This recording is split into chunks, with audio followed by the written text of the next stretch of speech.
저는 20대 후반의 백수입니다. 전에는 정말 자살하고 싶을 정도로 몸이 화끈거리고 쑤시는 등 아팠지만 거울 명상으로 상처받은 감정들을 꾸준히 느껴주면서 증상들이 사라져가고 있고 삶에 대한 의욕도 조금씩 생기고 있습니다. 그런데 어제 너무나도 무섭고 끔찍한 상황이 또 일어났습니다. 결혼한 누나가 와서 엄마한테 소리를 질러가며 제가 집세도 안 내면서 부모님 등골만 빼먹고 산다며 화를 냈습니다. 저보다 10살이나 더 많은 누나는 어릴 때부터 가만히 있는 저를 혼내고 미워해 늘 불편하고 사이가 안 좋았습니다. 그래서 저는 누나가 올 때마다 스트레스를 받지만 지금까지는 아무 말도 안 하고 꾹 참았습니다. 어제는 누나가 방문을 여는 순간 저를 마치 잡아먹을 듯한 눈빛으로 금방 욕을 퍼볼 것 같은 공포가 올라왔습니다. 그래서 엄마한테 누나가 집에 오게 하지 말라고 소리를 질렀습니다. 제가 꾹 참았던 말들도 그냥 쏟아냈습니다. 그러자 누나는 저를 마치 쓰레기처럼 바라보며 남편에게 전화해 저 녀석이 또 나한테 또 저지랄하네 라고 말했습니다. 너무 무섭고 수치스러워 말도 안 나왔습니다. 누나만 보면 왜 저도 모르게 무섭고 화가 나는지 이해가 안 갑니다. 손에 열이 나는데 거울 명상을 하니 시원해지네요. 누나가 아무 이유도 없이 가만히 있는 나를 마치 집어삼킬 듯이 노려보며 공격하면 내 마음속에서는 어떤 감정들이 올라올까요? 분노, 두려움, 증오, 수치심 등 온갖 감정들이 소용돌이치며 올라옵니다. 이 소용돌이에 휘말린 나는 몹시 고통스럽습니다. 나는 무력감에 빠져버립니다. 어제 일어난 이 상황은 어디로 사라졌습니까? 텅 빈 내 마음속으로 사라졌습니다. 더 이상 육안으로 볼 수도 없고 손으로 만질 수도 없는 텅 빈 내 마음속에서 펼쳐진 인생 영화 속의 한 장면이었습니다. 그런데도 왜 내 마음은 여전히 고통스러울까요?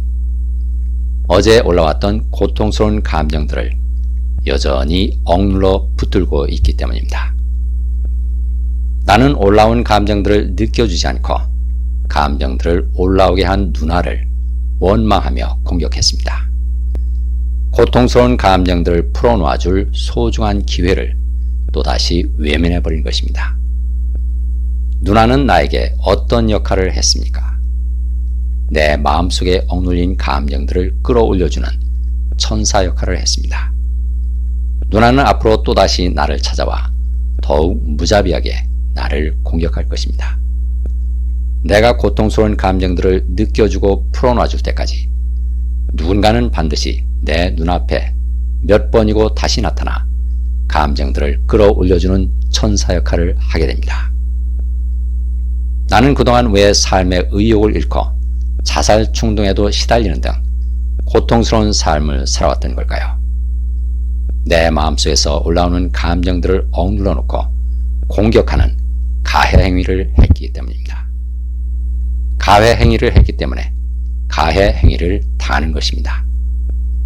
내가 감정들을 마음속에 억눌러 놓고 고통을 주면 감정들은 현실을 움직여 나에게 고통을 주게 됩니다.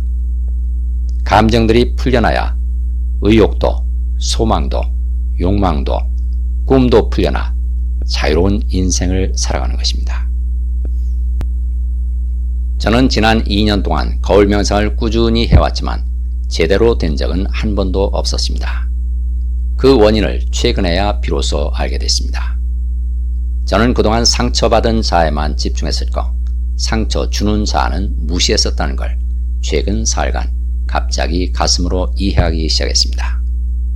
저는 아버지를 몹시 미워했습니다. 아버지는 정말 아무 이유도 없이 기분이 틀어지면 갑자기 돌변해 상처 주는 말을 함부로 했습니다. 그러다가 조금 지나면 다시 아무 일 없었다는 듯 태평한 사람으로 돌아왔습니다. 저는 어떻게 사람이 저럴 수 있지? 혹시 병이 된 거 아냐 하는 생각이 들었습니다. 그 순간 나도 아버지처럼 상처 주는 자아에 빙이 될 수 있겠구나 하는 생각이 번개처럼 스쳐갔습니다. 거울 앞에 다시 앉아 상처 주는 자아를 불러내자 그 자아가 저를 노려보며 심술궂은 말을 내뱉기 시작했습니다. 네가 가장 행복할 때 내가 나타나서 모든 걸 망쳐버릴 거야. 그게 제일 아프거든. 자아가 하는 소리를 듣고 평소 행복을 겁내고 누군가에게 사랑받길 두려워하는 저 자신이 이해되기 시작했습니다. 그 자는 거의 1시간 동안 저에게 악담을 쏟아냈고 자신은 그저 사랑받기만을 바랐을 뿐인데 억눌리고 공격받다 보니 상처 주는 악마가 된 거라고 말했습니다. 그리고 울기 시작했는데 정말 놀랍게도 제 눈에서 눈물이 쏟아졌습니다. 그건 제가 우는 게 아니었습니다. 저는 상처받았다며 악담을 쏟아내는 자아가 분명히 안쓰럽긴 했지만 제가 울컥하지는 않았거든요. 그런데도 제 눈에선 눈물이 나오고 있다는 게 정말 신기했습니다. 자아가 다 올 때까지 저는 그냥 바라보고만 있었는데 드디어 눈물이 멈췄고 저는 잠에서 깨어나듯 거울 명상을 멈췄습니다. 그리고는 갑자기 기분이 좋아지더니 하고 싶은 것들이 마구마구 떠올랐고 저는 그걸 노트에 가득 적었습니다.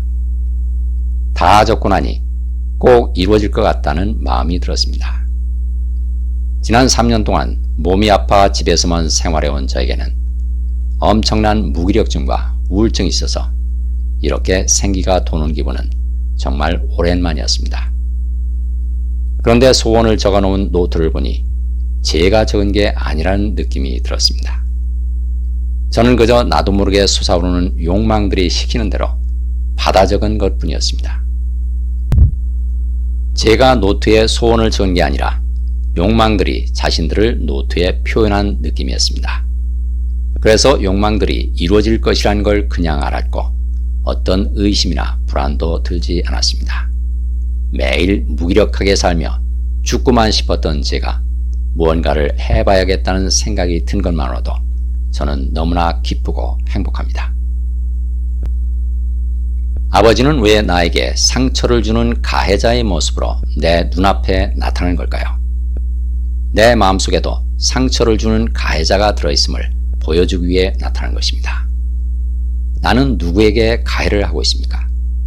내 마음속에 사랑받고 싶은 자아를 억눌러놓고 가해하고 있습니다. 그런데 나는 왜 나 스스로 내 마음속의 가해자를 보지 못하는 걸까요? 내가 현실 속에서 피해자를 붙들고 있기 때문입니다. 내가 현실 속에 피해자를 붙들고 가해자를 탓하고 있으니 내 마음속의 가해자는 보이지 않는 것입니다. 현실 속의 가해자는 존재하지 않습니다. 현실 속의 악마는 사실은 내 무의식 속의 악마를 보여주는 천사입니다. 텅 빈 근원의 마음속에서 떠오른 천사입니다. 가해자와 피해자, 악마와 천사는 내가 어느 한쪽을 붙들고 있을 때만 존재합니다. 텅 빈 마음속에서 떠오르는 모든 것은 텅 빈 마음속의 환영입니다. 아버지가 내게 상처를 주었던 지금까지의 상황들을 떠올려봅니다. 텅 빈 마음속에서 떠오릅니다. 아버지를 떠올려봅니다. 역시 텅 빈 마음속에서 떠오릅니다. 이미 돌아가신 할머니나 할아버지를 떠올려봅니다. 역시 텅 빈 마음속에서 떠오릅니다. 무한한 우주 공간을 떠올려봅니다. 역시 텅 빈 마음속에서 떠오릅니다. 내가 사는 집을 떠올려봅니다. 역시 텅 빈 마음속에서 떠오릅니다. 그럼 내가 집 안에서 거울 명상하고 있다면 그 상황은 어디서 떠오르는 걸까요? 역시 텅 빈 마음속에서 떠오르는 것입니다. 내 육안에 보이는 모든 것들은 텅 빈 마음속에서 떠오르는 환영입니다. 무엇을 보여주는 환영일까요? 텅 빈 마음속에 억눌려 있는 고통스러운 감정들을 보여주는 환영입니다. 이렇게 텅 빈 마음속에서 거울 명상을 하면 올라오는 감정들을 억누르지 않고 받아들이게 됩니다.